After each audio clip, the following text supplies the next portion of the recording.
nous assiste par le Saint-Esprit. Bénis Seigneur ce temps de la parole de Dieu.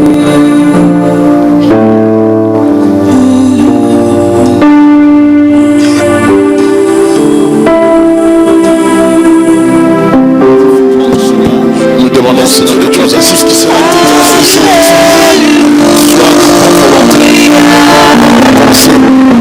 Au nom de Jésus-Christ.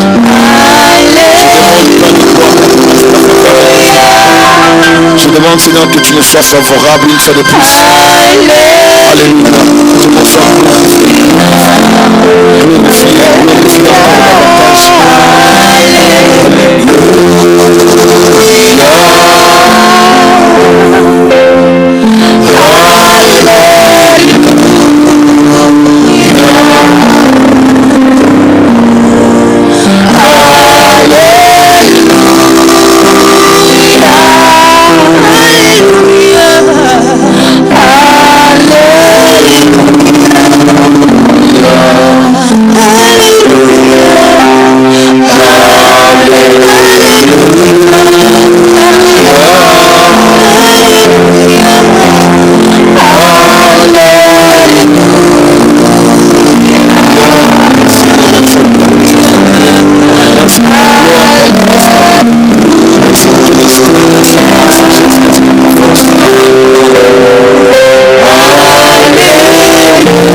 Seigneur, que le Saint-Esprit puisse parler, édifier quelqu'un.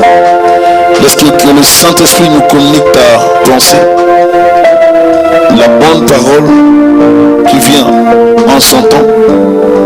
Laisse que cette parole puisse construire la vie de quelqu'un, puisse bâtir, Seigneur, dans la vie de quelqu'un, puisse apporter un changement, un plus dans nos vies, dans notre compréhension des choses de Dieu. Seigneur, utilise-moi comme un canal. Toi, tire gloire de ce moment et que dans toute humilité que nous puissions communiquer ta parole pour la seule gloire de ton Saint-Nom. Au nom puissant de Jésus, nous chassons les ténèbres, l'envoûtement, les distractions, toute activité du diable, suspendant de ces lieux au nom de Jésus-Christ. Nous te confions ce moment, Seigneur, prends la direction de toutes choses et que tout cohère à ta volonté. Au nom puissant de Jésus-Christ de Nazareth, nous disons tous gloire et louange à toi, Seigneur Jésus-Christ.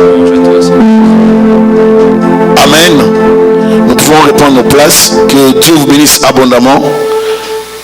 Amen. Que Dieu vous bénisse abondamment. Je vais rapidement vous inviter à lire dans Genèse chapitre 4 du premier verset au verset 5. On va lire juste 5 versets. La Bible dit ceci. Genèse 4. Adam connut Ève, sa femme. Elle conçut et enfanta Caïn et elle dit, j'ai acquis un homme de par l'Éternel. Elle enfanta encore son frère Abel. Abel fut berger et Caïn fut laboureur. Vous êtes dans les textes? Amen. Au bout de quelque temps, Caïn fit à l'Éternel une offrande des fruits de la terre. Et Abel, de son côté, en fit une des premiers-nés de son troupeau et de leur graisse. L'Éternel porta un regard favorable sur Abel et sur son offrande. il ne porta pas un regard favorable sur Caïn et sur son offrande. Caïn fut très irrité et son visage fut abattu. Si je dois continuer, je pourrais lire quelques versets pour donner le contexte. Et l'Éternel dit à Caïn, pourquoi es-tu irrité et pourquoi ton visage est-il abattu? Certainement, si tu agis bien, tu relèveras ton visage, et si tu agis mal, les péchés se couchent à la porte et ses désirs se portent vers toi.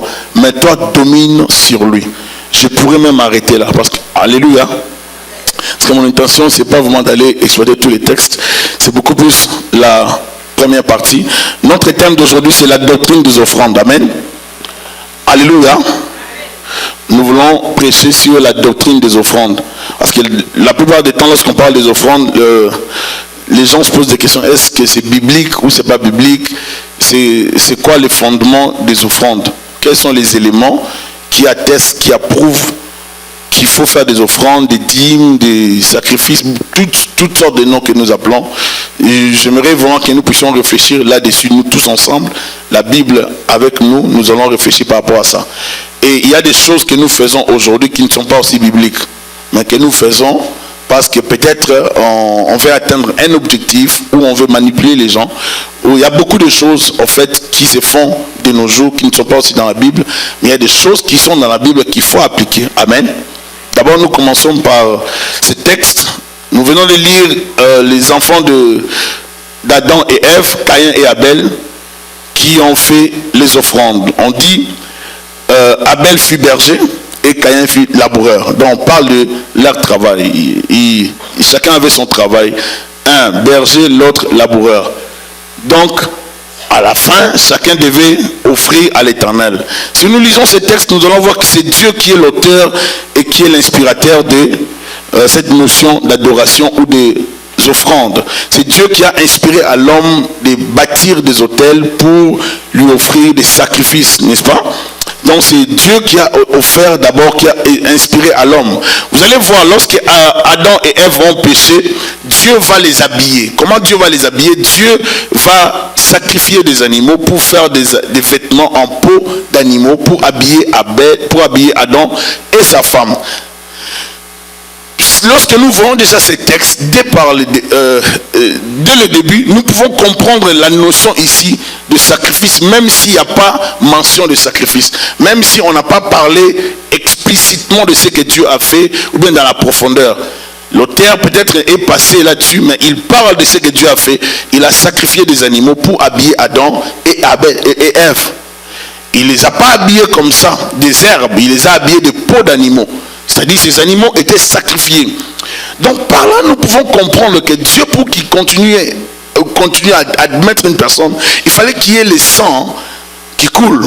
Il fallait que le sang coule. Lui-même prendra l'initiative de faire des vêtements en peau d'animaux. Comment est-ce qu'il a fait ça? Je ne sais pas. Si Adam avait gardé ça quelque part, même les archéologues allaient retrouver ça, ça allait nous donner un peu l'idée de la couture de Dieu.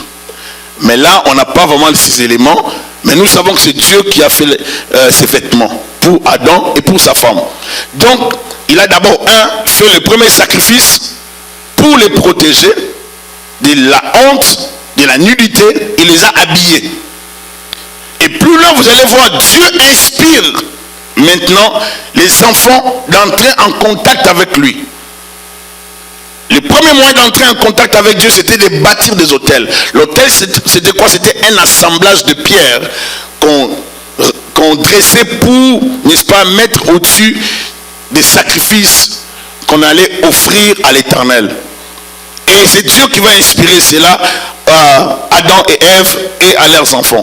La pensée de Dieu était d'avoir un peuple consacré et acquis à sa cause afin de propager son message de la bonne nouvelle du salut. Dieu est le seul qui a institué le travail afin que l'homme survienne à ses besoins. Le chrétien vive, le chrétien achète et vend. Les serviteurs de Dieu se déplacent. Les serviteurs de Dieu engagent des frais. Les églises achètent des chaises. Les églises fonctionnent. Les églises ont besoin d'argent pour payer les loyers. Les églises achètent et louent des locaux. Les églises achètent des autobus et soutiennent les gens qui sont dans le besoin. Faut-il parler de la question financière de l'Église? Est-ce qu'il faudrait en parler ou ne pas en parler? La liste des textes se référant aux questions financières dans le Nouveau Testament est extrêmement longue. Les églises, à travers ces leaders, ont développé la peur d'aborder les sujets des finances, par peur de perdre le membre et de créer l'incompréhension, n'est-ce pas? Alors on préfère ne pas en parler. L'évangile n'est plus prêché dans sa totalité parce qu'à chaque fois qu'on aborde les sujets des finances dans une église, cela crée des frustrations et de mauvaises réactions, surtout de la part de ceux-là qui n'aiment pas donner. Alléluia. Lorsqu'on parle d'argent, ça crée toujours des frustrations. Je crois qu'il nous faut approcher les textes bibliques, je dirais approcher les textes bibliques touchant les sujets financiers sans avoir des présuppositions ou sans avoir des préjugés. Lorsqu'on approche un texte avec des présuppositions, ça va déjà nous déséquilibrer, ça va nous fausser notre lecture, notre interprétation des textes bibliques. Amen. Donc il faut oublier nos traditions si possible, même nos habitudes ou notre manière de fonctionner dans les domaines financiers. Laissons la Bible parler elle-même sans fausser l'interprétation par notre vaine façon de voir les choses. Alléluia. Nous devons laisser la Bible parler sans laisser notre égoïsme nous influencer. Plusieurs se posent les questions de savoir si ces mots sont bibliques ou si nous devons en parler. Est-ce que ça se retrouve dans l'Ancien Testament ou dans le Nouveau Testament? Et si c'est dans l'Ancien Testament, est-ce qu'on doit appliquer l'Ancien Testament de nos jours? Lorsqu'on parle des offrandes, des aumônes, des libéralités, des dîmes, des prémices, des sacrifices, des actions de grâce, des autels, des dons, des semences, des libéralités, toutes ces choses, lorsqu'on en parle, on se pose des questions. Qu'est-ce que ça veut dire? Ça résume quoi? C'est quoi les messages que ça nous passe? Je dirais que le message que ça nous passe est que la maison de Dieu, l'œuvre de Dieu ne fonctionne pas sans argent. Amen. L'église ne fonctionne, aucune église dans le monde ne fonctionne qu'avec de l'eau. Vous amenez de l'eau chacun dans sa bouteille et puis on part de nos propriétaires. Ça ne fonctionne jamais comme ça. L'église fonctionne avec l'argent. Si la scientologie aujourd'hui a une puissance et peut contrôler plusieurs domaines dans le monde, c'est parce que les gens de cette église de la scientologie ont l'argent. On va parler beaucoup. La faiblesse de l'église chrétienne, c'est la pauvreté. Les chrétiens sont à l'extérieur et les gens qui décident sont tous des francs-maçons. Je suivais un document l'autre fois, je faisais des recherches sur les activités maçonniques, tout ça, et occultes. Et puis je suivais un document, on nous parlait un peu de l'arrivée de François Mitterrand, lorsqu'il est arrivé au pouvoir en France. C'est lui qui a officialisé ou bien qui a fait entrer plus de maçonniques dans les gouvernements français. Ça fait qu'avec son arrivée, il y a eu plus d'entrées de maçonniques. Et c'est devenu officiel. Même pour diriger la France, il faut pratiquement ou totalement être maçonnique. Et on parle maintenant de François Hollande, que les gens ont choisi comme président socialiste. Parce que ceux-là qui ont vécu en France comprendront ce que j'ai dit. Les socialistes ont toujours une politique qui favorise, qui sont comme proches du peuple, un peu comme ça, des étrangers, des immigrants, tout ça. Mais pourtant, ils sont très avancés dans l'occultisme. Est-ce que je parle à quelqu'un? Vous allez voir, avant que François Hollande ne passe comme président, il devait se présenter. Si vous allez sur Internet, il est allé se présenter dans une réunion maçonnique pour qu'on l'accepte. C'est même sur Internet, sur YouTube. Pour qu'on l'agrée avant les élections. Il devait avoir l'air aval. C'est eux qui dirigent. Et officiellement, pour ceux-là qui ont habité Paris ou bien qui suivent les informations, vous saurez que si une personne arrive au pouvoir, ou bien certaines cérémonies exigent, n'est-ce pas, le passage aux maçons. Il faut passer par là. Si vous ne passez pas par là, ça ne va pas marcher. Et des fois, on les voit se déplacer, aller rencontrer le président, amener leurs mémos, amener leurs revendications. Et c'est officiel à la télévision. Donc les gens qui décident sur l'avenir des églises, C'est la venue des chrétiens. La plupart des temps, ce sont des gens occultes. Et les chrétiens sont en dehors des décisions. Les chrétiens, qu'est-ce qu'ils font? Ils subissent. Les chrétiens n'ont pas l'argent. Les chrétiens ne veulent pas aller loin. Les églises ne poussent pas les fidèles à aller ou à pénétrer là où on prend les décisions, comme dans les parlements. Les chrétiens ne postulent pas pour de grandes choses, des postes publics. Les chrétiens veulent seulement se contenter de petites choses. Or, l'église du Seigneur a besoin aussi de Joseph d'Arimathée. Alléluia. Vous savez que Joseph d'Arimathée est allé voir Hérode. Est-ce que vous pensez que tout le monde pouvait aller le voir? Si je vous fais lire les textes, vous serez choqués de voir que lorsqu'il est arrivé, il s'est renseigné, Jésus est mort, ça va. Bon, j'avais déjà préparé quelque chose, donc on va l'enterrer là-bas, et puis c'est tout. Mais j'irai voir facilement et lui demander. Joseph d'Arimathée est allé le voir, sans protocole, sans complication, parce que c'était un riche. Et la faiblesse de l'église d'aujourd'hui, c'est la pauvreté. Les églises sont limitées à cause de la pauvreté.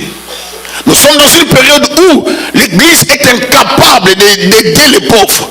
L'église est incapable de faire des œuvres pour aider, n'est-ce pas, les malades, les gens qui sont abandonnés dans les hôpitaux. On est incapable pour le faire. On se contente seulement à payer nos loyers, nos salles, et on dit qu'on sert Dieu. On ne sert pas Dieu dans sa totalité. L'évangile n'est pas seulement de servir Dieu dans l'église. Vous payez l'église et vous dites que vous avancez. Non, l'église, l'évangile doit être total. On doit appliquer le plein évangile. Le plein évangile, c'est parler de l'argent, c'est sortir, aller prier pour des malades, c'est aller visiter les prisonniers, c'est aller visiter les malades dans les hôpitaux. J'étais malade, vous n'êtes pas venu me voir. Jésus l'a dit. Je dirais à certaines personnes, j'étais en prison, vous n'êtes pas venu me voir. J'étais nu, vous ne m'avez pas habillé. Alléluia. C'est-à-dire, il y a des œuvres que l'église doit faire. Mais l'église d'aujourd'hui n'est pas capable d'accomplir cela. De la création à Abraham, que disent les Écritures. Nous avons dans Genèse 4, que nous venons de lire, un texte qui parle de l'attitude ou de la réaction de Dieu face à des donateurs, face à leurs dons ou à leurs offrandes. Dieu préféra l'offrande et la vie d'Abel, car son cœur et son offrande étaient en accord avec Dieu. Exemple, je dirais, tu donnes ton offrande, mais tu souffres jusqu'à regretter l'acte posé. On a donné, mais on en souffre tellement. Parce qu'on n'a jamais donné peut-être $20 ou $50. Alors, dès qu'on donne cette offrande, on est malade à cause de cette offrande. Pourtant, Dieu a tellement aimé qu'il s'est sacrifié. Ou il a sacrifié son fils unique. Lisez bien 1 Corinthiens 6, verset 20. La Bible dit, car vous avez été rachetés à un petit prix.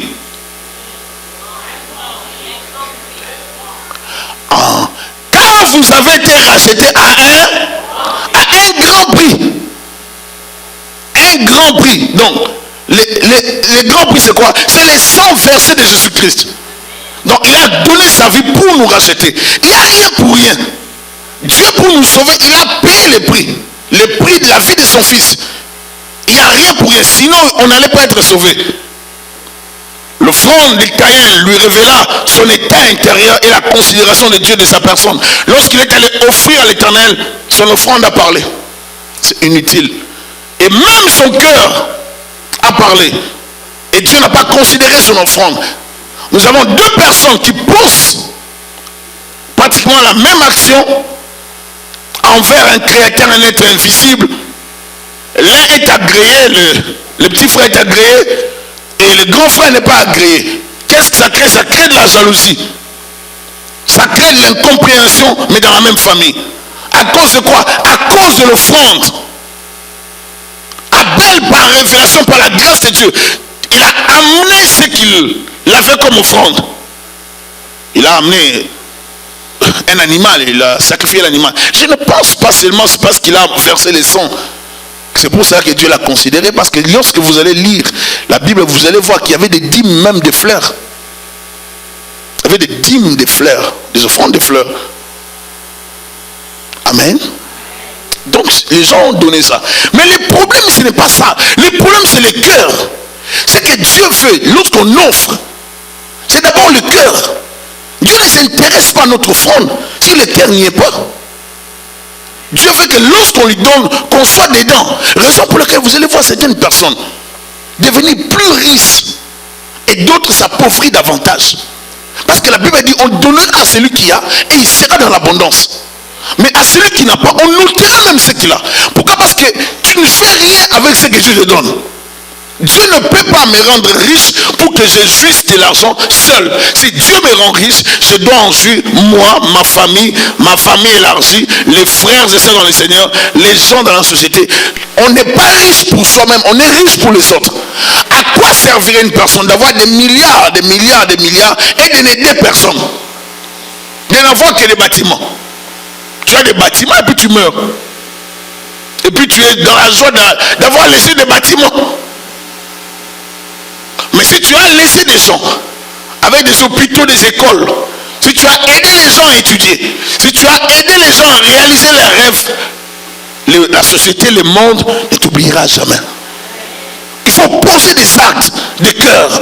Dieu considère le cœur.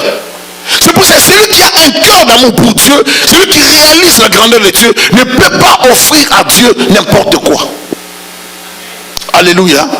Avant d'offrir à l'Éternel quelque chose, il faut d'abord offrir son cœur. Tu ne peux pas offrir à Dieu et être accepté si ton cœur n'est pas dedans. Si vous lisez je vous propose un texte dans Romains 12. Dans Romains 12.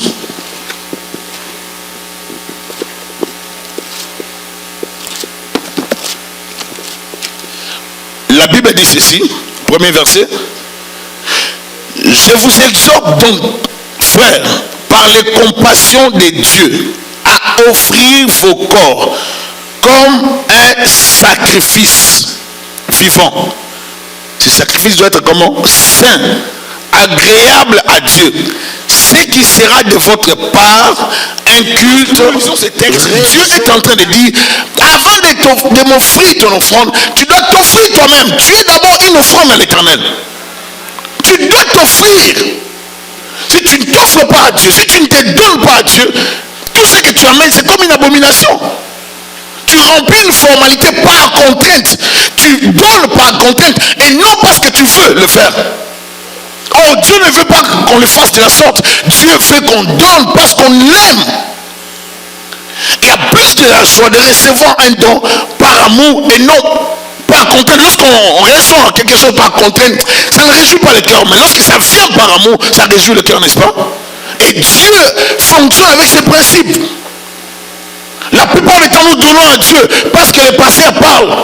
Je ne veux pas donner, je ne veux pas donner. Mais comme il a tellement insisté, bon, je vais donner quand même. Non, il faut donner parce que tu prévois ça. Parce que tu as à cœur. Il y a des gens dans leur cœur, ça brûle de donner. Celui-là, si je lui donne, il y a des gens dans leur cœur. L'autre, si je lui donne, il va donner. Mais celui-là, 5 000 € qu'il va porter. C'est des chaussures qui coûtent 3 000 € qu'il va porter. Et Dieu voit tout. On va préférer porter des choses qui coûtent trop cher que de donner 100 $ à Dieu. Lorsqu'on parle de 100 $ à Dieu, quelqu'un va dire, il y avait une femme qui avait donné des pièces. Dieu ne regarde pas l'argent. Dieu regarde l'argent. Alléluia.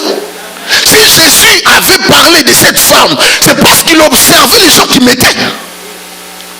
Il n'a pas parlé de cette femme pour dire que cette femme avait donné plus que les gens. Non. Il a parlé de cette femme pour parler de son cœur.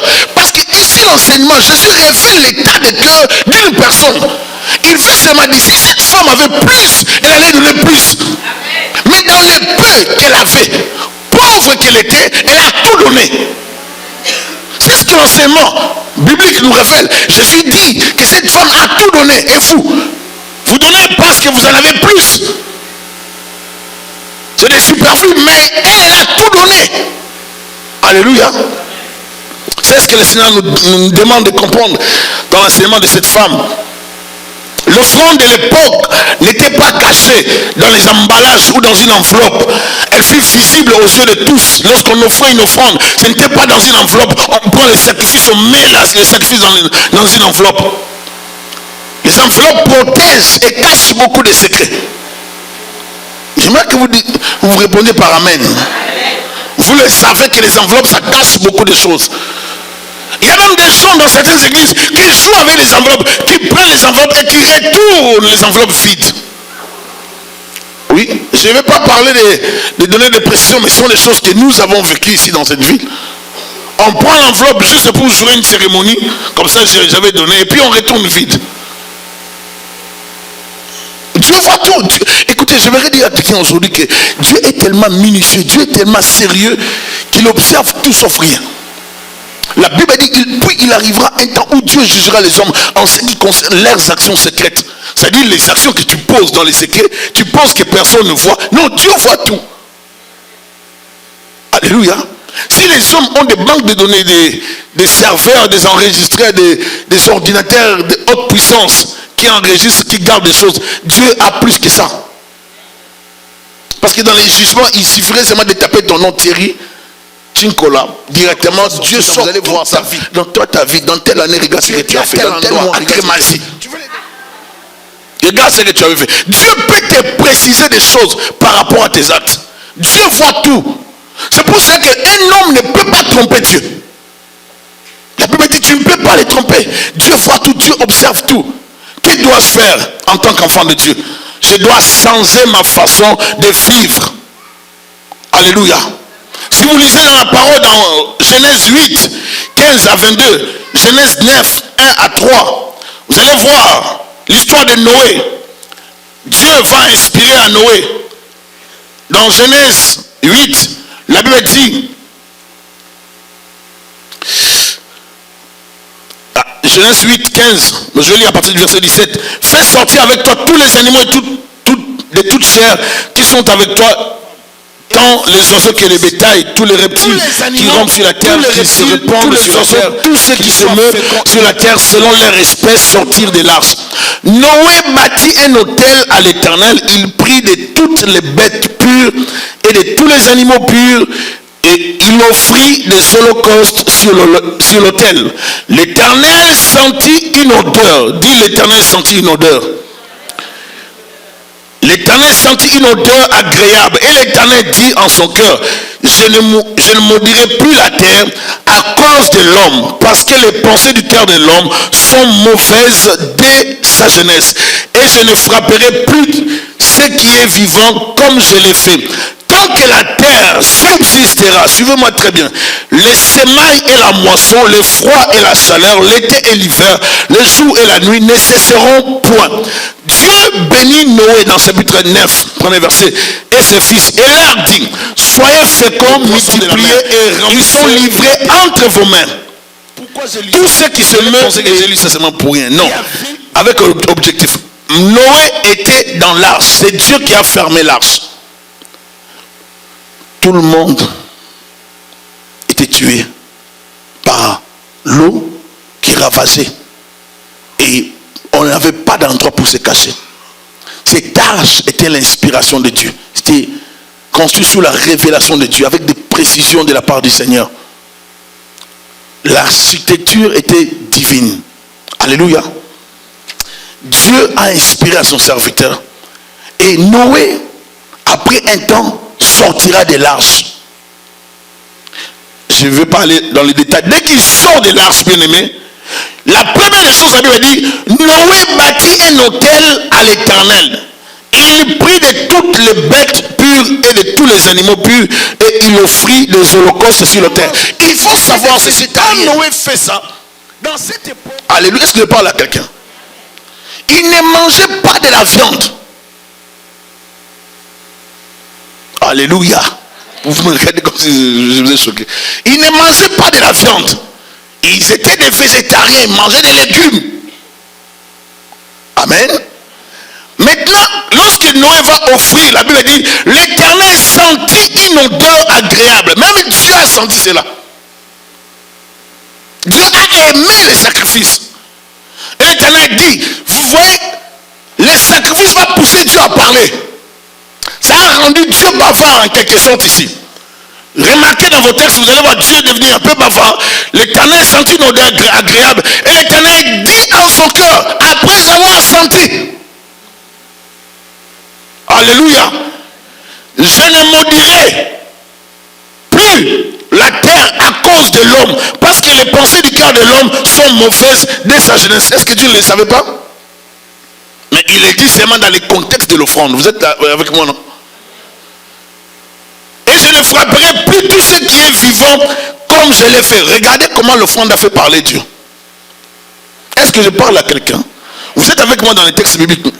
J'aimerais pas que vous puissiez dire il prêche des choses qui ne sont pas bibliques. Lisez dans la Bible, interprétons ensemble.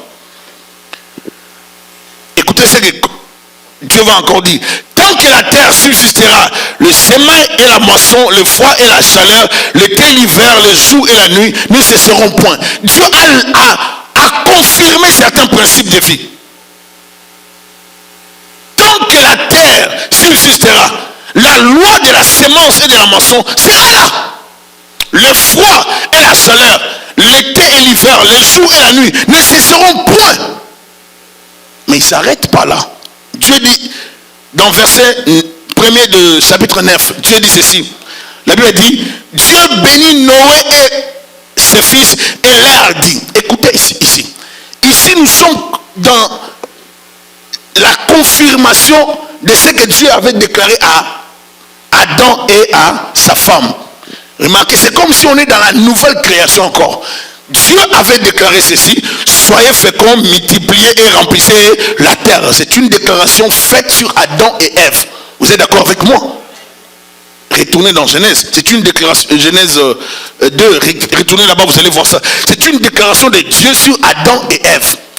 Ici, Dieu n'a que la famille de Noé. Alors Dieu confirme la déclaration, ou bien Dieu continue l'alliance d'Éden avec Noé. Dieu confirme cette alliance. Il dit, je vais continuer le même projet que j'avais commencé avec Adam et Ève, mais avec ta famille. Est-ce que vous comprenez? Dieu va renouveler l'alliance avec Noé. Il va lui dire, soyez féconds, multipliez et remplissez la terre. Dieu fait lien avec sa première déclaration. Il refait la continuité de son œuvre. Alléluia.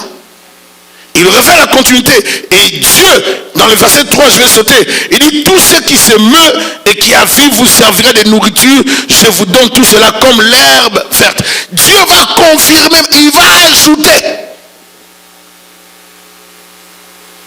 Il ne veut pas que tu restes végétarien. À cause de l'offrande, Dieu a béni. À cause de ces sacrifices, Noé avait compris. Il sort de l'arche, il n'avait pas besoin de parler. Il sort de l'arche, il pose une action. Quand Dieu te sort d'une situation quelconque, quelle est ta réaction? Ou quelle serait ta réaction? Personne n'avait enseigné Noé ici de poser cet acte. Mais c'était l'acte venant de son cœur. Lorsque Dieu fait des choses pour nous, nous sommes censés manifester la gratitude. C'est pour cela que lorsque les parents, un éducateur, éduque son enfant, il donne la nourriture à l'enfant, l'enfant ne dit pas merci, la maman ou bien le papa va réagir pour rattraper, récupérer l'enfant. Sinon, si vous laissez l'enfant grandir comme ça, mais ça sera des dégâts dans l'avenir. Il faut apprendre à l'enfant à dire merci. C'est naturel dans l'homme. C'est inné dans l'homme de pousser l'enfant à dire merci. Parce que c'est normal que l'enfant s'exprime de la sorte. Sinon, si l'enfant ne le fait pas, mais vous aurez des soucis. Et Dieu aussi s'attend à ce que moi et toi, nous puissions lui témoigner la gratitude. Et cette gratitude, c'est à travers nos actions. Je crois, je suis sûr et certain, que notre argent ne peut pas corrompre Dieu. Que nos offrandes ne changent rien en Dieu. Nos dons, nos libéralités, nos dîmes ne changent rien en Dieu. En lui, il n'y a ni changement, ni ombre de variation. Ce n'est pas parce que tu as donné des millions que Dieu deviendra rouge. Pas du tout. Dieu reste le même. Il ne change pas. Dieu ne bouge pas. Il reste le même. Mais il agrée ce genre d'action. Il agrée ce genre de personnes. Il accepte ce genre d'offrande lorsque ça s'accorde avec le cœur. Il y a un tel qui donne libéralement, mais dans le cœur, il souffre. Il y a un autre qui donne, et dans le cœur, il est dans la joie de donner. Il y a plus de joie à donner qu'à recevoir. Celui qui donne avec un bon cœur sera béni. il a plus de joie à donner qu'à recevoir. Dieu a tellement aimé qu'il a donné, non qu'il a vendu, non qu'il a prêté. Dieu ne t'a pas prêté, il t'a donné. Dieu ne t'a pas vendu Christ, il t'a donné Christ. C'est le même principe que moi et toi nous sommes censés comprendre. Dieu inspira, écoutez la bonté de Dieu. Dieu inspira Noé la construction de l'arche. Noé et sa famille ainsi que les animaux furent sauvés dans l'arche. Noé sortit de l'arche avec toute sa famille. Noé bâtit un autel à l'Éternel. Il offrit les bêtes pures et tous les oiseaux purs. Il n'a pas offert n'importe quoi. Il a pris ce qui était pur. Pas de bêtes malades. L'Éternel sentit une odeur agréable et l'Éternel dit en son cœur. Donc je dirais Dieu confirma la loi de semailles et de la moisson. Dieu bénit Noé et sa famille. Il dit soyez féconds, multipliez et remplissez la terre. Dieu donne à l'homme la viande pour nourriture au lieu de rester végétarien. Je crois que l'offrande aussi d'Abel avait inspiré Noé. Dieu établit ici avec Noé l'alliance. Il va dire mon arc sera toujours, je ne détruirai plus la terre. Là Dieu va établir l'alliance. Il va mettre l'arc en ciel. Alléluia. À cause de quoi? À cause de la reconnaissance de cet homme. C'est bien aimé, c'est la reconnaissance. L'offrande c'est une reconnaissance. Peu importe les noms qu'on donne à ça. L'offrande quelque part c'est une reconnaissance. C'est l'acte volontaire d'après la Bible. La Bible n'a jamais parlé d'une offrande par contrainte. C'est l'acte volontaire. C'est une marque de reconnaissance. Bien aimé, on a passé la nuit, on se réveille le matin. Il y a des gens qui sont morts aujourd'hui. Il y a des gens qui sont morts aujourd'hui. Je parlais avec mon frère pour sa belle-sœur sa belle-sœur qui est aussi en Afrique du Sud. Son mari a beaucoup d'argent. Beaucoup d'argent. Ils habitaient ici au Canada et puis à cause du travail ils sont allés là-bas. Il a vraiment beaucoup d'argent. Mais le matin, il s'est rendu compte que sa femme ne réagissait pas bien. Que sa femme commençait à lui dire je ne vois pas bien. Je te vois comme 4. Et puis il a vu sa femme se diriger vers le mur et se cogner la tête. Directement, il a compris que ça n'allait pas dans sa femme. Il l'a amené rapidement à l'hôpital. On a dit qu'elle commençait à connaître l'AVC. Et puis, s'il avait juste tardé avec elle, elle allait être paralysée. Et là, elle est à l'hôpital. La partie droite, elle ne peut pas voir pour le moment. Bon, on essaie de réactiver l'œil, on essaie d'injecter des choses, des produits, tout ça, des médicaments. J'aimerais juste dire à quelqu'un aujourd'hui, nous ne sommes pas sauvés parce qu'on a beaucoup d'argent. L'assurance maladie ne te garantit pas la vie. Est-ce que vous le savez? La carte de nationalité que vous avez ne vous garantit pas l'avenir. Ce qui vous garantit la vie, c'est Dieu. Détrompez-vous. Ce qui nous donne la vie, c'est Dieu. Et ces dieux-là, il ne faut pas les négliger. Il ne faut pas les négliger. Il faut vivre dans la reconnaissance à l'Éternel. Même dans l'abondance, n'oublie pas l'Éternel. La Bible dit, garde-toi d'oublier l'Éternel. Deutéronome chapitre 8. Garde-toi d'oublier l'Éternel. C'est-à-dire, l'offrande c'est quoi? L'offrande c'est un symbole, c'est un signe. Qu'est-ce que je peux donner à Dieu? Je ne le trouve pas. Comme je ne le trouve pas, je pose une action, je pose un acte d'offrir quelque chose à l'Éternel. C'est la chose que j'offre à l'Éternel. C'est juste un symbole. Sinon, si je pouvais offrir quelque chose de spirituel, je pouvais lui donner. Mais comme je ne peux pas lui donner, alors je lui donne quelque chose dans les domaines matériels par rapport à son œuvre.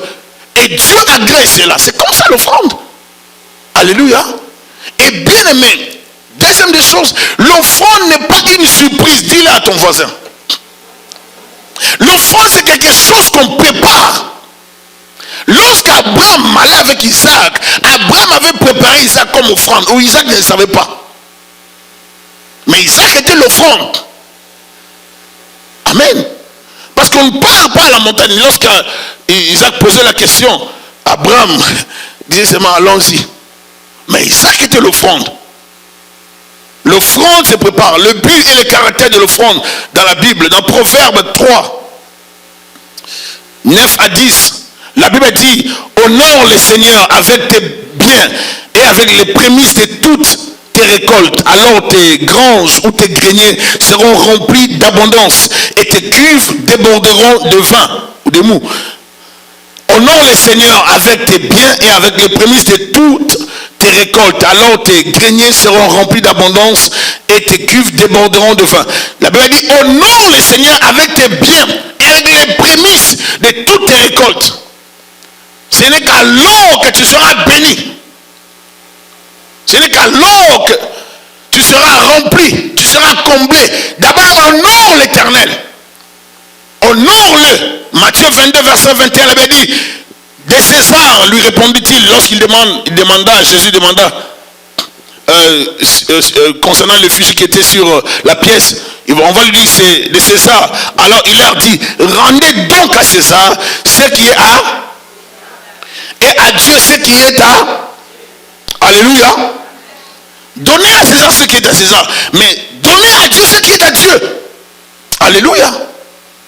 Dans Marc 12, verset 17, la Bible dit, alors Jésus leur dit, rendez à César ce qui est à César et à Dieu ce qui est à Dieu.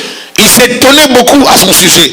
Dans Luc 20, verset 25, la Bible dit, alors il leur dit, rendez donc à César ce qui est à César et à Dieu ce qui est à Dieu. Tous les trois auteurs rapportent cette histoire pour parler de sa véracité. Et dans Romains 13, verset 7, la Bible dit, Apôtre Paul qui écrit, il dit, rendez à chacun ce qui lui est dû. L'impôt à qui vous devez l'impôt. La taxe à qui vous devez la taxe. La crainte à qui vous devez la crainte. L'honneur à qui vous devez l'honneur. Si tu dois à Dieu quelque chose, tu lui dois et tu dois donner la chose. Dieu me prête la vie, je dois reconnaître cela. Je dois poser des actes de reconnaissance. Dieu me garde. Il me protège toute l'année. Je dois être reconnaissant envers le Seigneur. Il y a des gens qui vivent la prospérité, la bénédiction aujourd'hui à cause des actes qu'ils ont posés. Il y a même d'autres qui bénéficient des actes posés par leurs parents. J'aimerais vous donner une garantie aujourd'hui. Les gens qui ont des parents et des ancêtres qui étaient au service de Dieu sont bénéficiaires de la grâce de Dieu, d'une bonté excellente. Parce que les prédécesseurs ont préparé l'avenir. Si vous aujourd'hui, vous préparez pour vos enfants, les enfants préparent pour les leurs, je vous assure que les générations futures seront extrêmement bénies à cause de vous. Comment voulez-vous que la malédiction venant de vos parents ou de vos grands-parents vous atteigne et que la bénédiction venant d'eux ne vous atteigne pas? La malédiction peut atteindre, la bénédiction peut aller de génération en génération. Il suffit seulement à une personne de commencer à se donner au Seigneur et de servir le Seigneur, de poser des actes qui parleront pour l'avenir. Je vous ai donné l'exemple une fois dans les enseignements. C'est un magicien ça a été donné sur internet où un enfant avait amené la photo de sa maman chez Satan pour qu'on puisse tuer sa maman, et puis on n'a pas pu tuer sa maman. Alors il s'est passé quelque chose que dans l'église, les pasteurs devaient, n'est-ce pas, on devait le chasser en Afrique parce qu'il était locataire. Comme on n'a pas pu le chasser, donc pour ne pas le chasser, il y a une soeur, la maman de ces garçons, qui prendra sa télévision, elle amènera chez le propriétaire. Elle donne la télévision et dit au propriétaire, vends cette télévision, prends l'argent et met dans le loyer de mon pasteur. Lorsqu'elle pose cet acte, et puis elle a posé comme ça, c'était tout. Alors comme son enfant avait la sorcellerie, on demande à l'enfant de donner sa maman. L'enfant s'est débattu, mais il a fini par prendre la photo pour donner la maman. Ils ont fait des incantations, on n'a pas pu tuer la maman. Alors on a fait des incantations dans les mondes spirituels et ils voyaient qu'une télévision apparaître. Ils ont fait des incantations, tout ce qu'ils faisaient. L'image de la maman devait apparaître sur le miroir pour qu'on puisse la tuer. On a fait tout, c'était juste la télévision qui sortait. Ils sont allés dans l'au-delà, dans le monde spirituel. Leur grand maître leur dira, même moi je ne serais pas tué cette femme. Elle a fait quelque chose que plusieurs chrétiens, les gens là qui suivent leur maître ne savent pas. Elle a posé une action qui va parler pour elle. On ne peut pas la tuer, laissons cette femme là. On la laisse, suivant d'autres personnes. Est-ce que vous êtes là? Bien aimé, il y a des choses qui parlent de bonnes actions. Je ne dis pas seulement envers les pasteurs, mais des bonnes actions envers l'église, envers l'œuvre de Dieu. Ça parle. Est-ce qu'il parle à quelqu'un? Ça parle, les offrandes. Les offrandes, ça parle. Vous devez savoir quoi faire. Tu veux avoir un emploi, on te donne l'emploi. Ou bien tu veux avoir l'emploi, on te donne cet emploi. Tu as le travail. Pour garder le travail, il y a des gens qui gardent le travail avec le fétiche. Il y a des gens qui ont le fétiche, même ici au Canada, pour garder un travail, un poste. Mais nous n'avons pas à toucher au fétiche. Alléluia. Nous devons appliquer des principes bibliques. Vous savez, les satanistes, pour qu'ils gardent des postes, qu'est-ce qu'ils font? Ils font beaucoup de sacrifices. Il y en a de ceux-là qui sacrifient leurs enfants. Je me rappelle, il y a un ami avec lequel on priait, on servait Dieu lorsque j'avais 19 ans. Et dans les années vraiment 93, 94, je me rappelle cet ami, et dans toute sa famille, tous ses frères ne parlaient pas. Et tous étaient des muets. Personne ne parlait chez eux. Et lui, pour parler, il bégayait à mort. Et il a eu cette grâce parce qu'il était à l'église. Parce que lui, il aimait l'église. Alors quand il devait parler, il devait taper parce qu'il n'arrivait pas à parler. Mais dans sa famille, personne ne parlait. Vous arrivez chez eux, ils ont beaucoup d'argent. Ils ont des voitures. Ils ont des autobus. Ils étaient connus dans la ville. Mais personne ne parlait chez eux. Tu passes chez eux, tu dis, hey, ils sont bien. Vous savez, voir dans certaines familles, dans certaines maisons, vous arrivez comme ça, vous voyez la maison. Vous dites, ah. Posez la question si vous vivez ensemble. Vous êtes toujours dans la même ville. Oui. Et ils sont bien. On voit financièrement, ils prospèrent. Mais personne ne parle. Aucun enfant ne parle. Parce que les papas avaient sacrifié toute la famille pour avoir des autobus, pour avoir des voitures, pour avoir des maisons. Ils font des sacrifices pour avoir les biens matériels. Mais les chrétiens ne veulent pas faire des sacrifices pour avoir l'aval de Dieu, la bénédiction de Dieu. Je vous ai montré l'autre fois combien Balak avait appelé le prophète Balaam pour faire des sacrifices. 7 taureaux, 7 béliers, 7 autels, plusieurs. Pourquoi? Parce qu'il voulait atteindre le peuple de Dieu. Et si nous ne comprenons pas ces principes, ça va vraiment affecter notre marche chrétienne. Une offrande est une contribution volontaire d'une personne dans le but de soutenir la cause du Seigneur à travers l'église locale. Elle est une contribution qui permet à la communauté chrétienne de bien fonctionner. Car tout se fait via l'argent. Vous ne pouvez pas aller voir un propriétaire, vous lui dites, monsieur, nous aimons tellement Dieu. Tu vois, notre amour pour Dieu doit te pousser à nous donner ces loyers, ces bâtiments. Ou tu appelles un agent d'Hydro-Québec, tu dis, Hydro, oui monsieur, oui, je suis serviteur de Jésus-Christ. J'aimerais avoir votre bénédiction pour notre salle, et puis on n'a pas besoin de payer l'électricité. Alléluia. Amen. On n'a pas appelé Hydro-Québec pour ça.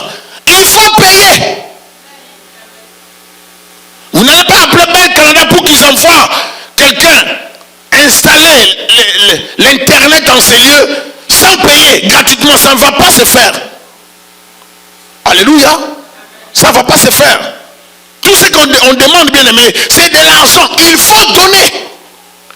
Si on ne donne pas, on ne pourra rien faire. Si on ne contribue pas, on ne pourra rien faire. Et Dieu a prévu que l'argent viendrait des contributions de chacun des membres des églises. Le but de l'offrande est de soutenir l'œuvre du Seigneur. Et elle est aussi partie intégrante dans l'adoration au Seigneur. L'offrande est donné pour soutenir l'œuvre de Dieu. Et l'offrande fait partie intégrante de l'adoration. Celui qui vient adorer vient avec quelque chose pour offrir. On ne vient pas adorer les mains vides. Alléluia. De toutes les façons, ce que je dis, ce ne sont pas des paroles en l'air. Je vais vous donner les versets, vous allez vérifier. Même quand je dis on ne vient pas les mains vides, c'est biblique. Il y a un verset qui en parle. Une offrande au Seigneur doit toujours revêtir un caractère de reconnaissance, un caractère d'adoration et de remerciement. Par l'offrande d'une personne à l'Éternel, l'état de son cœur se révèle sans forcer les choses. Lorsque tu offres à Dieu, Dieu regarde ton cœur. Car nous devons retenir qu'une offrande parle, ou l'offrande a un langage. Ton offrande doit parler. C'est pour ça qu'il y a certaines personnes qui donnent les noms aux offrandes. Tu prends l'offrande, tu dis, ça c'est mon mariage. Alléluia. Il y a certaines personnes, je me rappelle un jour, je parlais avec un couple, et puis ils devaient se marier. Mais ce jour-là, le Seigneur m'avait parlé autrement. J'ai dit, bon, vous devez vous marier, mais il faut beaucoup prier, parce que moi je ne veux pas les mariages, malgré que vous vivez déjà ensemble. Je vois que ce mariage sera compliqué. On va vous compliquer les mariages. Il faut beaucoup prier. Ils ont amené beaucoup d'argent pour qu'on prie pour cet argent. Beaucoup d'argent. Oh non, on ne va pas acheter des choses ici, on envoie l'argent là-bas et puis ils vont acheter tout. Je dis, ah bon, il n'y a pas de problème. L'offrande d'action de grâce qu'ils ont amenée. Est-ce que vous êtes avec moi? Ils vont me donner une enveloppe. J'ai dit, c'est quoi? Oh, c'est notre offrande d'action de grâce. J'étais inspiré, je ne le fais pas, j'étais inspiré ce jour d'ouvrir l'enveloppe devant le couple. J'ai ouvert l'enveloppe, c'était $20. Je leur ai dit ceci, vous êtes tellement amusant que vous ne considérez pas Dieu. Vous pensez que moi je manque $20 pour mettre le carburant? Je pense que si vous aimez Dieu, vous n'allez pas faire ça.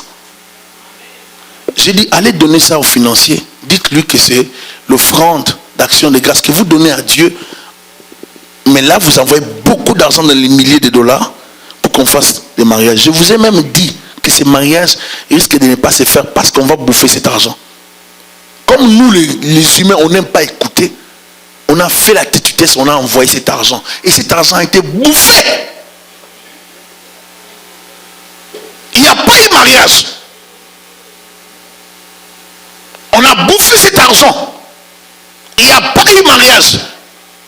Et les gens ont failli même se battre. Pourquoi? Parce que les gens n'écoutent pas. On investit plus dans les affaires. On met $1 million dans les affaires. Mais il n'y a rien pour Dieu. Mais tu veux que Dieu bénisse. Quand Dieu bénira mes affaires, c'est alors que je vais donner. Ah! Ça ne se fait pas comme ça. Il y a une offrande qu'on appelle anticipative. Je vais recevoir la bénédiction. Je vais monter une entreprise. J'amène une offrande. Je dis, Seigneur, ça c'est une offrande qui anticipe mon entreprise. Je vais bâtir quelque chose, une entreprise. J'amène cette offrande. C'est comme un hôtel. C'est comme une action de grâce qui anticipe l'action que je vais poser. Comme ça que cette action parle pour moi. Alléluia. Et quand tu fais ça, sois en accord avec ton cœur. Parce que ça ne doit pas toujours être dans la contrainte. C'est toujours avec le cœur. Si le cœur n'y est pas, ne donne pas. Sinon, ça va créer une frustration. Il faut que ça soit en accord avec ton cœur. Et si ton cœur est dedans, je vous assure, ce sera une source de bénédiction. Alléluia. Bien aimé, j'étais inquiet lorsque ma femme attendait le dernier bébé. Et puis j'avais dit à ma femme, comme c'est compliqué les grossesses, chaque mois on va faire des offrandes. On va faire des offrandes pour que les hommes de Dieu nous soutiennent dans la prière. C'est un homme de Dieu avec qui je suis en relation. J'envoie des offrandes chaque mois, des fois chaque 2 semaines. Et je peux vous assurer que j'ai envoyé vraiment des offrandes. Je n'envoyais pas $100. Je n'envoyais pas $200. Je faisais tout pour ne pas être en bas de $250. Est-ce que je parle à quelqu'un? Je le faisais parce que, écoutez, la bénédiction, c'est moi aussi j'en ai besoin. Moi aussi j'ai besoin d'être béni. J'ai besoin que mes enfants soient bénis. J'ai besoin que Dieu protège ma famille. J'ai besoin de ça. Au-delà de ce que je fais dans les ministères, j'ai besoin de la protection de Dieu. J'ai besoin de la bénédiction de Dieu. Moi aussi, j'ai besoin d'être richement béni. Alléluia. Donc, je dois aussi poser des actes. Je ne dois pas me taire et croiser les bras attendant que quelqu'un vienne m'enrichir. Non. Je dois poser des actions qui doivent pousser Dieu à parler en ma faveur. On le faisait comme ça. Jusqu'à l'accouchement. Et même le jour de l'accouchement, elle allait commencer l'accouchement. J'ai laissé ma femme, c'était un jeudi. Je lui ai dit, je pars à l'église. J'ai quitté ma femme. Elle devait commencer à accoucher dans 15-20 minutes. Mais comme pour l'œuvre de Dieu, j'ai dit, reste, Dieu va te garder. Appelle-moi quand même. Ça, jamais j'arrive à l'église, ma femme a accouché. Elle était seule. C'est une fois de foi. Il faut faire des sacrifices pour Dieu. J'ai quitté, j'ai laissé ma femme avec la tension, avec cet état. J'ai dit, je pars servir Dieu. Que Dieu te garde. Bien, mais si vous n'êtes pas prêt à payer les prix pour Dieu, ne cherchez pas qu'il vous utilise. Vous n'êtes pas prêt à vous sacrifier pour Dieu. Vous voulez savoir qu'il vous utilise. Vous voulez que Dieu vous bénisse. Dieu donne. Depuis que tu es chrétien au service de Dieu, tu n'es que dans les demandes. Que dans les demandes. Et quand Dieu ne donne pas, tu te fâches. Il y a des gens qui veulent punir Dieu. S'il continue comme ça, ben moi je prends mes décisions. Dieu reste sur le trône. Et ce qui est intéressant, le psalmiste dit, même lorsque l'eau détruisait, Dieu était sur le trône. C'est-à-dire, Dieu n'avait pas perdu le contrôle du monde. Il n'avait pas perdu le contrôle de la terre. Il était assis sur le trône. Même quand tu as des problèmes, même quand il y a les démons qui s'agitent, Dieu reste sur le trône. Il règne, bien-aimé. Et on ne vénère pas un roi les mains vides. On cherche sa faveur. On ne peut pas aller devant un roi des rois, les mains vides, parlant seulement. Et des fois avec des chewing-gums, comme je vous ai dit la fois passée. On marche les chewing-gums. Tu es comment? Oui, tu sais, tu ne peux pas les faire devant un homme de ce monde comme Harper. Tu ne peux pas les faire devant des présidents de ce monde. Quand tu vas parler au président Kabila, tu vas parler à Harper, tu vas parler à François Hollande, tu vas parler à Madame Marois, tu vas parler à je sais pas moi, à un président de ce monde en ayant des chewing-gums dans la bouche. Je crois que même ces gardes de corps vont te déplacer de là rapidement. C'est un manque de respect, n'est-ce pas? Et vous savez, il y a certaines choses que vous négligez. Vous pensez que ce sont des... Vous pensez que Dieu comprend. Dieu ne comprend pas. Dieu n'est pas si tolérant que ça. Dieu sait que si tu es malade, tu ne peux pas te lever, il te comprend. Dieu sait tout. Mais si tu dois t'agenouiller, lisez bien la Bible. Les positions que Jésus-Christ prenait, il s'agenouillait souvent. Jésus-Christ, je n'ai pas dit Thierry, je dis Jésus-Christ. Et dans l'histoire des églises, de l'église, des plans des églises, on rencontre que l'apôtre Jacques, là où il priait, on a retrouvé des trous de ses genoux. Pour dire que Jacques priait beaucoup. Jacques qui a parlé, qui dit que Élie était un homme de la même nature que nous. C'est Jacques-là. On dit qu'il priait beaucoup. Donc, bien aimé, il faut être sérieux avec Dieu. Alléluia. Sois sérieux avec ton Dieu. Celui qui te donne les souffles de vie, c'est Dieu. Celui qui te garde tel que tu es, c'est Dieu. Celui qui t'a offert ce que tu as, c'est Dieu. Une offrande au Seigneur doit toujours revêtir un caractère de reconnaissance, d'adoration, de remerciement. Par l'offrande d'une personne, l'Éternel, l'état de son cœur se révèle sans forcer les choses. Car nous devons retenir qu'une offrande parle ou l'offrande a un langage. Et Dieu est tellement sérieux qu'il considère l'offrande qu'on lui apporte. L'offrande découle de la générosité d'un cœur envers Dieu, son créateur.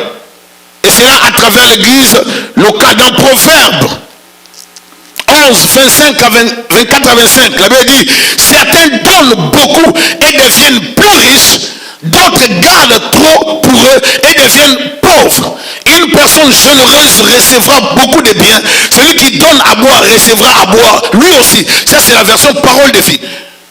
Ça précise, je préfère lire ça dans cette version, mais si vous lisez dans la version Louis II, Proverbe 11, 24.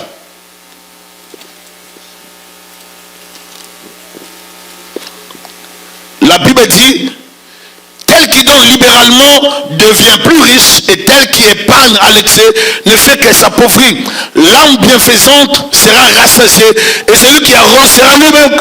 Ah, il faut savoir faire du bien. Et c'est dans ces contextes que nous vivons les offrandes. Ce n'est pas les contextes des contraintes. Ce n'est pas une obligation de la loi mosaïque.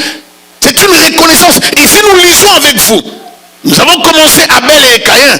Ce n'était pas dans la période mosaïque. C'était avant Moïse. L'offrande se faisait déjà. C'était une marque de reconnaissance. Dieu m'a gardé. Dieu m'a protégé.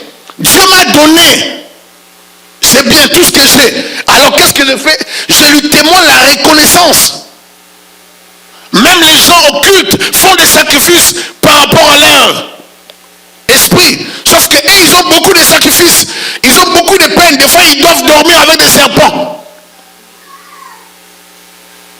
Des fois, ils doivent boire des choses sales pour avoir l'argent. Mais Dieu nous épargne de toutes ces choses. Nous avons plus de privilèges, bien-aimés. Dieu t'enlève les maux de tête par rapport à ce que les gens du monde font, les sacrifices sataniques occultes. Dieu te dit, sois seulement reconnaissant dans le cœur. Reconnaissant dans le cœur. Sois toi-même les sacrifices de Dieu. Si tu te considères dans ce sens, tout ce qui passera entre tes mains sera donné à l'Éternel. Mais si tu ne te donnes pas à Dieu comme un sacrifice, tout ce qui passera dans tes mains, aura un autre chemin. Alléluia. Vous allez voir certaines personnes, un jeune enfant, mais qui sait donner sa dîme. J'ai apprécié quelque chose. J'ai béni le Seigneur pour tout ce que vous avez fait pour moi. Je vais en parler après. Mais j'ai apprécié quelque chose. L'offrande d'une petite fille. Je crois que c'était 30 cents. Je ne m'attendais pas à ça. Elle m'a donné 30 cents. Et puis elle a écrit son nom. J'ai dit, waouh. 30 cents, mais elle a écrit son nom. Alléluia. Bien, mais ça marque toujours. Ce que nous faisons, ça marque pour le Seigneur. Quand tu donnes, ça parle devant l'Éternel. Ce que tu fais parlera. C'est pour ça que vous allez voir certaines personnes, ils sont protégés. Vous pensez quoi? Vous les voyez un peu dans les erreurs, les enfants dans les erreurs, ils se conduisent pas bien, mais ils ont une protection divine. À cause de leur père, à cause de leurs grands-parents, à cause des actes posés dans leur famille. Ils font des erreurs, mais Dieu les garde à cause de leur alliance. Parce que l'alliance des prédécesseurs protège les enfants. Remarquez, quand Dieu va dire à Salomon, tu t'es méconduit. Normalement, Salomon, toi, je dois t'enlever des pouvoirs. Mais Dieu va le dire, à cause de mon serviteur David, tu resteras sur le trône. Mais lorsque ton fils Roboam prendra le pouvoir, c'est sous Roboam que je vais diviser les pays. Et sur Roboam, votre serviteur prendra les autres tribus. Pourquoi? Dieu va dire, je garde la cette tribu de Juda à cause de David. Et comme j'avais promis à David que son trône sera un trône éternel, il y aura toujours quelqu'un sur le trône de David. Donc Juda devait rester à David. Alléluia. Bien aimé, Dieu se souvient toujours de son alliance. Et lorsqu'on pose une alliance, il y a toujours des actions. L'offrande se donne toujours dans un contexte d'amour envers Dieu et de liberté venant d'une libéralité intérieure d'une personne. On ne le fait pas par contrainte, mais plutôt par amour du Seigneur, dans l'esprit d'adoration. On donne dans l'amour. Il y a des gens qui réclament des choses à Dieu après quelques mois de vie chrétienne. Après 3 mois de crainte de Dieu, de crainte de l'Éternel. Seigneur, moi depuis que je suis là, j'ai pris beaucoup. Je te sers, je donne. Mais tu ne fais rien pour moi. Tu as fait combien de temps que tu crains Dieu? Dis-moi, tu as fait combien d'années où tu te prives de l'impudicité de Dieu sans toucher à la masturbation? Combien d'années tu as fait où tu marches dans le crainte de Dieu sans vivre dans les mensonges, sans vivre dans l'esprit de division? Combien de mois tu as vécu la vie chrétienne authentique? Combien de mois tu as vécu la vie chrétienne biblique? Et tu te plains devant Dieu. Des fois nous nous plaignons devant Dieu. Nous n'avons encore rien fait pour Dieu. Tu te plains, il y a des gens qui se plaignent beaucoup devant Dieu. Ils ne sont jamais contents. Dieu n'a jamais fait pour moi. Dieu, moi vraiment, moi les enfants ne viennent pas. Moi, la femme ne vient pas. Moi, depuis que j'ai fait ces démarches, ça ne marche pas. Ça va marcher comment? Est-ce que tu as déjà fait quelque chose? Parce que même les services que tu fais pour le Seigneur doivent parler. Tu ne veux rien faire pour Dieu, mais tu veux que Dieu te bénisse. Dieu ne te bénira pas comme ça. Il y a des principes de bénédiction. Je vous ai dit, nous avons lu avec vous ce qu'il a déclaré à Noé. Tant que la terre et le ciel seront là, mais il faut s'aimer. Il faut qu'il y ait la sémence et la moisson. Tu ne sèmes pas, tu n'auras pas. Tu ne vas pas moissonner. Alléluia. Il faut comprendre ces principes. Alléluia. Dans le monde, on dit qui sème le vent récolte quoi? Alors il faut apprendre à s'aimer. Même dans le monde, on sait. Qu'as-tu déjà fait pour Dieu avant de te plaindre de ses œuvres dans ta vie? As-tu déjà donné une offrande qui te coûte cher, ma soeur, mon frère? Quel est le plus gros montant que tu as donné à Dieu depuis toute ta vie? Qu'as-tu déjà fait pour l'Éternel? Mais si nous voulons voir des plaintes, moi j'ai étudié, j'ai eu tel diplôme, j'ai eu tel diplôme, tel autre diplôme. Et Dieu, depuis que je lui parle, c'est comme si Dieu est sourd, c'est comme si Dieu ne m'entend pas. Non, Dieu t'a entendu, t'a donné ce diplôme depuis des années. C'est lui qui t'a donné l'intelligence. Mais c'est que dès que tu auras le travail, c'est des femmes. Dès que tu auras le travail, c'est fini, tu seras busy. Et même ta façon de parler va changer.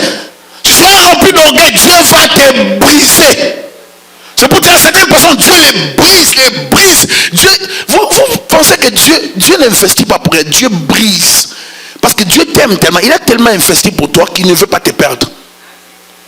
Il tient tellement à toi qu'il veut te garder. Qu'est-ce qu'il va faire? Il va te briser. Tu passeras par les déserts. Dans les déserts, il fait chaud, bien aimé. Tu passeras par les déserts. L'amour de Dieu ne va pas t'empêcher de traverser les déserts. Tu vas traîner dans les déserts. C'est là que tu vas te rendre compte que tu vas piquer des crises dans les déserts. Tu vas te fâcher, tu vas maudire Dieu. Tu vas mal parler envers les gens. C'est dans les déserts. C'est dans les déserts. C'est dans les déserts que tu vas apprendre à rester avec les mêmes sandales. C'est dans les déserts.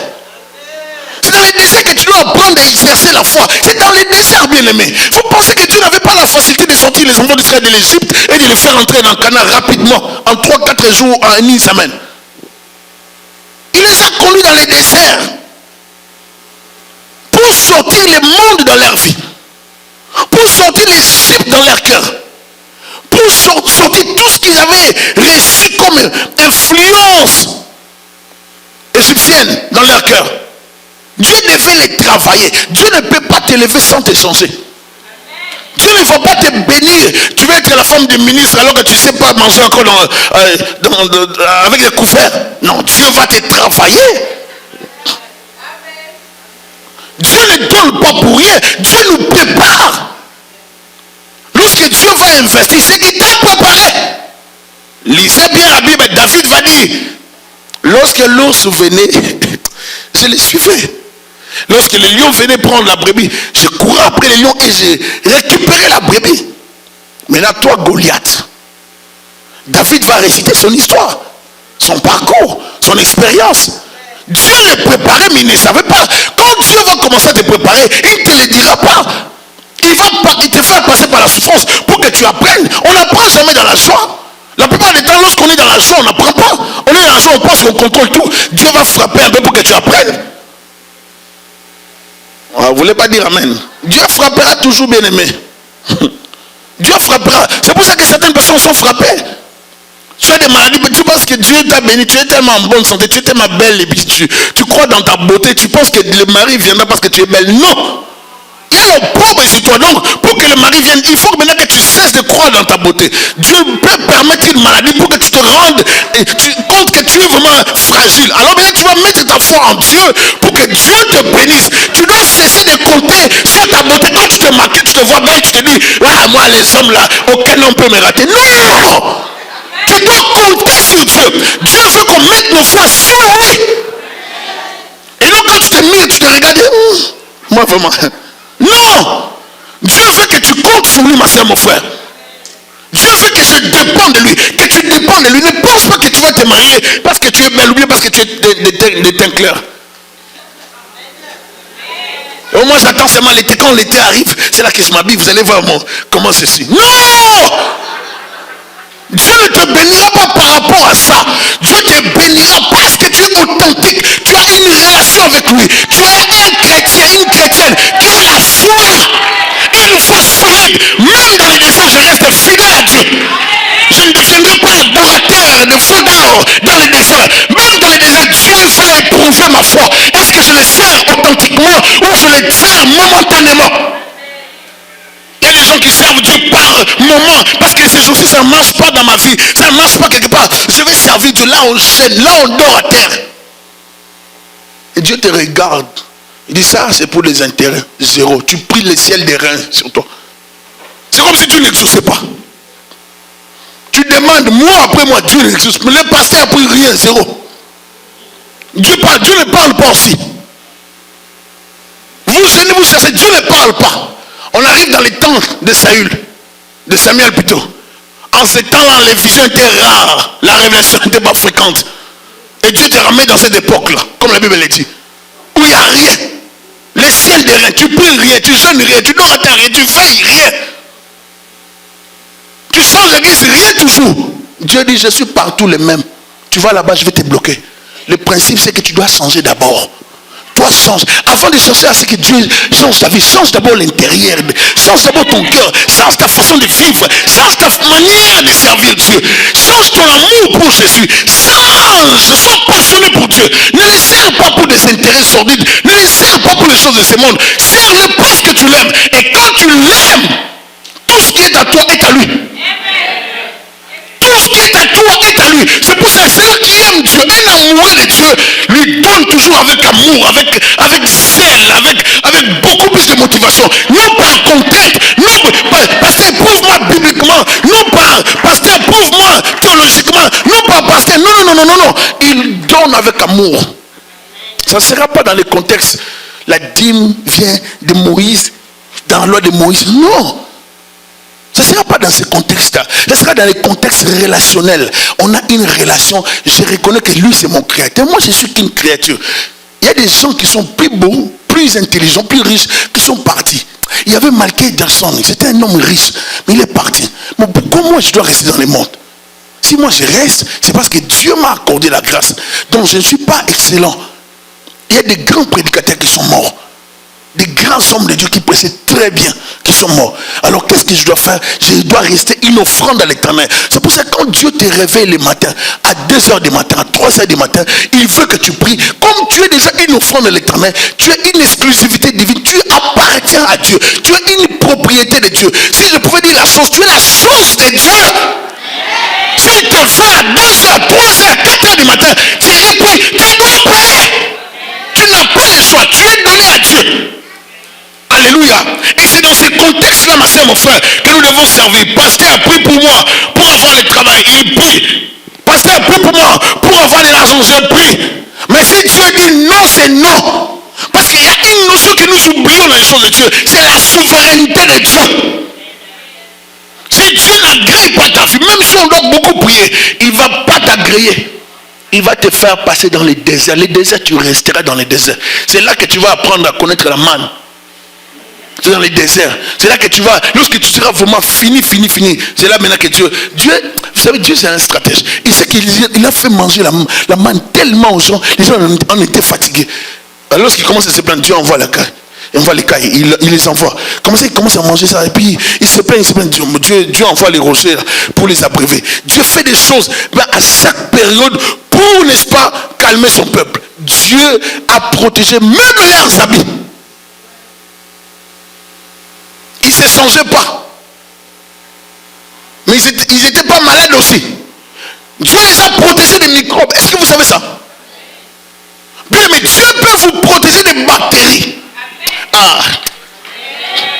Dieu peut te protéger des microbes. Tout le monde atteint d'un virus, d'une maladie, mais toi jamais. Parce que Dieu t'avait dit, tu vas garder les mêmes habits, mais tu ne seras jamais malade. Ma main sera sur toi. Tu vas traverser les déserts avec des sandales, pas des souliers comme d'aujourd'hui fermés, avec les mêmes habits, mais tu ne seras jamais malade. Je serai avec toi. Je vais te protéger. Est-ce que je parle à quelqu'un? C'est pour ça qu'avec un tel Dieu, on doit être reconnaissant. On ne doit pas chercher, oui, l'offrande. Mais est-ce que si Moïse avait parlé, mais Moïse c'était la loi est passée. Jésus-Christ est venu, on a annulé. Ah bon? Jésus-Christ est venu. Donc Jésus-Christ, lorsqu'il est venu, il a dit que tu dois prendre la forme d'autrui. Parce que c'est dans la loi, non? Tu ne prendras pas la forme de ton prochain, tu ne convoiteras pas. C'est dans la loi, non? Alors dites-moi, tu ne tueras pas ton prochain, c'est dans la loi, non? Quand Jésus-Christ est venu, il a dit non, maintenant la loi c'est fini, maintenant vous pouvez commencer à tuer. Je libère le meurtre. Il n'a pas dit ça, bien-aimé. Il n'a pas dit ça. Toujours, la plupart du temps, nous interprétons les textes selon nos désirs, nos intentions, parce que nous avons des préjugés. Nous voulons protéger notre égoïsme. Nous ne voulons pas entendre parler de l'argent. Le monde ne fonctionne pas sans argent. Tu ne prendras pas une femme gratuitement. Je t'aime tellement, je vais dire à ton père, je ne peux pas te laisser continuer comme ça. Viens, on va commencer à vivre. Non! Tu dois donner quelque chose. Même symboliquement, tu dois donner. Au nom de ma culture, on ne donne pas. Dans la culture biblique, on donne. Tu dois donner quelque chose. Tu vas réunir les gens dans une salle et puis vous allez fêter en croisant les bras. Que les anges descendent avec la boisson. Que les anges descendent avec les nappes, avec les choses. Non, non, non, non, non, non. Vous devez dépenser de l'argent. Oh, est-ce que je parle à quelqu'un? Vous allez voir des gens, ils dépensent des millions ou bien beaucoup d'argent pour un mariage. Et des fois, dans les mêmes mariages, on a beaucoup de soucis. Mais pour donner même une offrande à ce Dieu qui va bénir votre mariage. C'est pour ça que dans certaines églises, lorsque les gens veulent se marier, on leur demande eux-mêmes de s'occuper même de leur pasteur et de donner une offrande à l'Éternel. Des fois, vous allez voir les gens, pour les mariages, ils dépensent 50 000 $ pour les mariages. Pour une cérémonie. Mais votre Dieu qui vous a donné le souffle de vie, qui t'a donné cette beauté-là, tu es tellement belle d'après toi. Et tu es sûr que ton mari t'aime à cause de ta beauté. Mais tu ne sais pas qu'en entrant dans les mariages, une maladie peut te frapper. Le même mari là peut changer. La femme sage bâtit sa maison. L'insensé la renverse de ses propres mains. Une femme sage va dire, au lieu de bâtir, on fait autant d'argent. Non, non, non, non. Moi, je suis comme la femme Abigail. Une femme sage dans la Bible. Qu'est-ce que je vais faire? Je vais prendre une offrande. Je vais élever à l'Éternel. Afin que Dieu bénisse le mariage, la cérémonie, toutes les choses. Même ma progéniture. C'est pour ça que quand je dis à l'église, déclarez pour les enfants. Mes enfants seront bénis, mes enfants. Même si tu n'as pas d'enfants, déclare-le. Pourquoi? Parce que quand tu les déclares dans le contexte de la foi. Parce que les enfants sont déjà en toi. Ils attendent juste le moment pour qu'ils viennent au monde. C'est pour ça qu'il faut déclarer par la foi. Mon juste vivra par la foi. Alors quand tu veux donner à Dieu, donne d'un bon cœur. Cesse de te plaindre. Si tu donnes avec des murmures, Dieu n'est pas dedans. Alléluia. Que Dieu vous bénisse abondamment. On va acclamer le Seigneur. Prends la direction de ma vie. Au nom de Jésus-Christ. Prends la direction de ma vie. Au nom de Jésus-Christ. Saint-Esprit de Dieu, Korabassa, dirige ma vie. Enlève dans ma vie toute puissance du monde des ténèbres. Dans le nom de Jésus-Christ. Seigneur, prends contrôle de ma vie.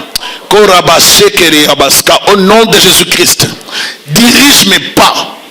Enlève dans mon esprit toute image imposée par les sorciers, par le diable, par le péché. Au nom de Jésus-Christ, impose ta volonté dans ma vie. Dirige ma vie. Dirige mes pas. Apprends-moi à donner. Apprends-moi à faire des sacrifices pour ton œuvre. Au nom de Jésus-Christ. Enseigne-moi à vivre ta parole. Au nom de Jésus-Christ. Seigneur, je bénis ton peuple. Je le recommande sous ta grâce, sous ta gloire. Dans les noms puissants de Jésus-Christ. Dans les noms puissants de Jésus-Christ. Au nom de Jésus-Christ. Amen. Alléluia.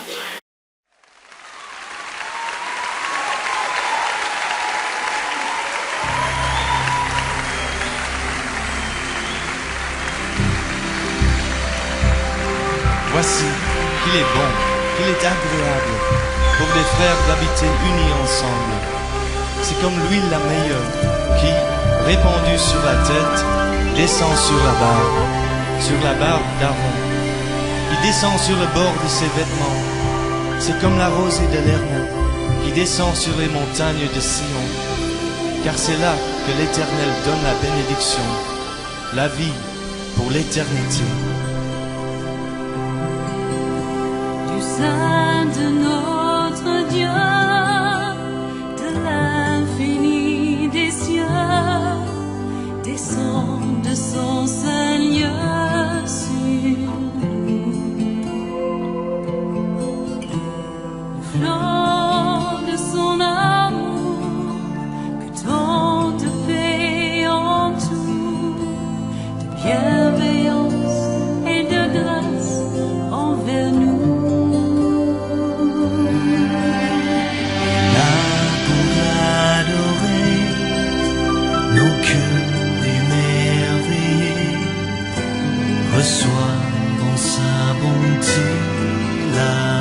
joie